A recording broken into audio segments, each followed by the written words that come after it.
नमस्कार, मैं चंद्र प्रकाश वर्मा आप सभी का सीपी एस्ट्रो में स्वागत करता हूं। आज 31वें अध्याय में हम चर्चा करेंगे काल सर्प दोष के बारे में।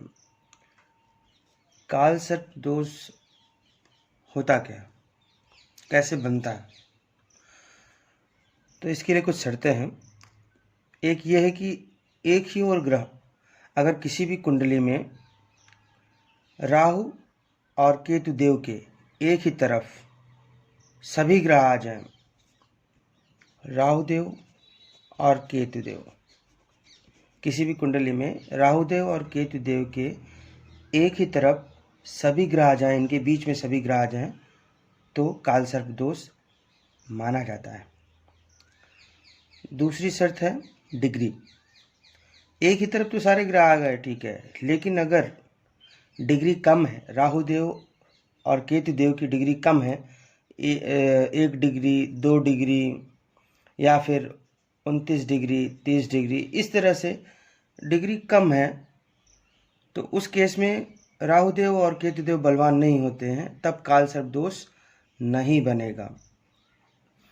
अगर तीसरा शर्त है उच्च योग कारक ग्रह। अगर राहु देव और केतु देव उच्च के होकर योग कारक हो जाते हैं तो काल सर्प दोष नहीं बनेगा।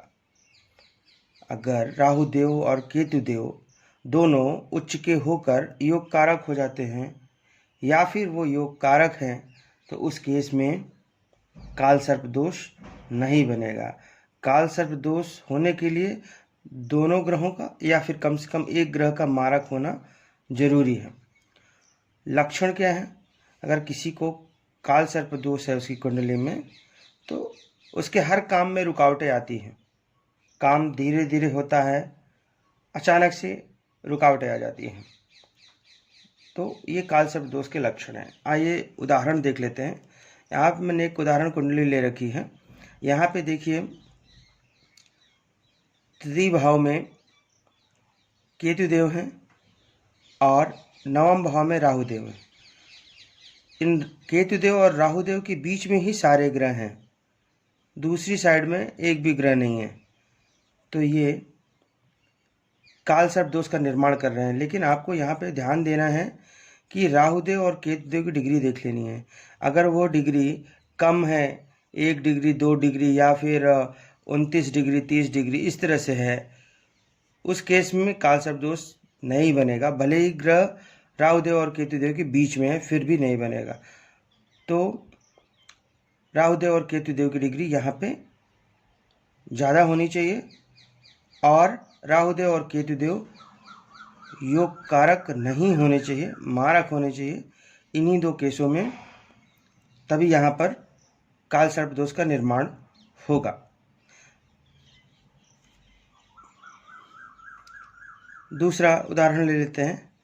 ये कुंडली है, यहाँ भी तृतीय भाव में राहु देव हैं और नवम भाव में केतु देव हैं। तृतीय भाव में राहु देव एक तो उच्च के हैं, हाँ, ये राहु देव और केतु देव यहाँ पर उच्च के हैं, इस कारण से योग कारक हो गए हैं और सारे ग्रह इनके बीच में हैं। तो सारे ग्रह राहु देव और केतु देव के बीच में हैं, तो प्रथम दृष्टया तो यही लगता है कि इसमें काल सर्प दोष बन रहा होगा, लेकिन राहु देव और केतु देव उच्च के होकर योग कारक हो गए हैं, इसलिए यहाँ पर काल सर्प दोष का निर्माण नहीं होगा। धन्यवाद।